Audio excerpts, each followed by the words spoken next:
काल रात्री आमचा खूप मोठा पचका झाला. काय पचका झाला ते तुम्हाला सांगतेच मी पुढं. मग हे सकाळी सकाळी बोलली की चला तुम्हाला साताऱ्याला फिरून आणतो. मग काय आम्हाला तरी असं पण फिरायलाच लागतं. मग आम्ही गाडीमध्ये बसलो, गाडीमध्ये खूप सारी मज्जा केली. तर मज्जा करता करता आम्ही पोहोचलो आमच्या जवळपास ठिकाणावर. तिथं आम्ही खालीच हॉटेलमध्ये नाश्ता केला, खूप छानसा इडली डोसा सांबार हे सगळं काही होतं. पुरी भाजीचा नाश्ता झाला आमचा. मग त्याच्यानंतर वरती आलो आम्ही. वरती आम्ही जिथं हॉटेल बुक केलं होतं तिथं आलो. तिथं आल्याच्यानंतर आम्ही परत तिथं काही नदीला पाणीच नव्हतं. मग काय थोडासा पचका झाला तिथं पण. मग थोडासा नाश्ता केलो आम्ही तिथं पण, चहा आणि आपले पकोडे खाल्लो तिथून. मग ते बोलले की थोडंसं आहे पुरती पाणी आणि तिथं मंदिर पण आहे दत्ताचं, दत्ताचं. मग तिथं ते बोलले की चला मग जाऊ. मग आम्ही असेच नावमध्ये बसलो. नावमध्ये बसल्यानंतर थोडीशी मजा करता करता आमच्या ठिकाणाकडे आलो. ठिकाणावर आमच्या तिथं आल्याच्यानंतर आम्ही वरती गुरुदेव दत्ताचं दर्शन घेतलं. दर्शन छानसं घेतल्यानंतर मग दर्शन आमचं छानसं झालं तिथं, कारण काहीच गर्दी नव्हती आणि नावमध्ये पण आम्ही दोघंच होतो. असं मस्त दर्शन घेतलं. तिथं वरती स्टॅच्यू पण होत्या आजीबाईंचा. त्या स्टॅच्यूपाशी छानसे असे फोटो काढले.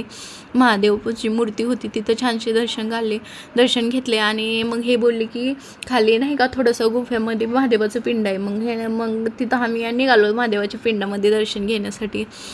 मला सांगतेच मी नेमकं आमच्यासोबत रात्री काय झालं. काल रात्री नाही का आम्ही अष्टविनायक करण्यासाठी निघालो. आम्ही पॅकिंग सगळं केलं आणि नंतर आम्हाला कळालं की अष्टविनायकमधले 3 मंदिराचं दर्शन बंद आहे. मग ते काय अष्टविनायकचं दर्शन कंप्लीट होत नाही.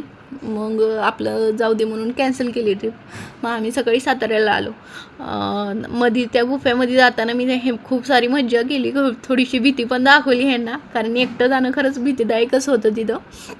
तसं तर आम्ही दोघं पण गेलो तिथं, दर्शन घेतलं गुफेमध्ये छानसं. कारण खूप सुंदर मध्ये महादेवाचं पिंड होतं आणि मध्ये डेकोरेशन वगैरे खूप छान केलं होतं. कारण ते बघून खरंच मन खूप प्रसन्न झालं. मग आम्ही तसंच वरती आलो. दर्शन घेतल्यानंतर वरती आलो. थोडेसे आणखी जरा फोटो काढले. फोटो काढल्याच्यानंतर आम्ही लगेच आमचं खाली जाण्यासाठी निघालो, कारण मुलं खालीच होते. मुलांना गाडीमध्ये सोडून आलो होतं. मग आम्ही निघालो तिथून. लगेच आम्ही बोटीमध्ये बसलो. बोटीमध्ये बसल्यानंतर थोड्याच वेळात आम्हाला कळालं की बोट थोडीशी खराब झालेली आहे. मग तसंच भीत आम्ही वरती आलो. वरती आल्याच्यानंतर मुलं पण होते गाडीमध्ये. बघितलं मुलांना छान होते. मग आपलं परत मग हे पावसामध्ये खूप भिजले होते. ह्यांना म्हणले थोडासा डान्स पण करते ना, थोडासा डान्स करू द्या ना. मग डान्स केला थोडासा. मग तसंच आम्ही तिथून खाली निघालो. खाली पोचलोच की आम्ही लगेच नाश्त्यावरती ताव मारला. जेवणच केलो मस्त. जेवण मस्त केल्यानंतर लगेच आम्ही उशीर झाला होता, पार 3:30-4 वाजले होते. मग आम्ही लगेच निघालो तिकडून, कारण बारामतीला यायला परत 4 तास लागणार होते. मग परत उशीर होते, ह्यांना सकाळी परत जायचं होतं. मग आम्ही निघालो तिथून, खाली आलो, गाडीमध्ये बसलो. गाडीमध्ये बसल्यानंतर मला खूप जास्त थंडी वाजत होती.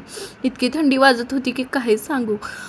तरीही ते गाडीमध्ये तशीच थंडगार बसली होती. कपडे चेंज केले होते पण खरंच खूप थंडी वाजत होती. मग तशीच मजा करता करता साताऱ्यामध्ये खाली आलो. खाली आल्याच्यानंतर मग ह्यांना म्हणले की इथले खरंच फेमस कंदी पेढे खूप फेमस आहेत, मग ते पेढे घेऊया. मग मस्त पेढे घेतले. अशी ताव मारली ना त्या पेढ्यांवरती. काल एवढं खाल्लो आम्ही की खूप काही खाल्लो.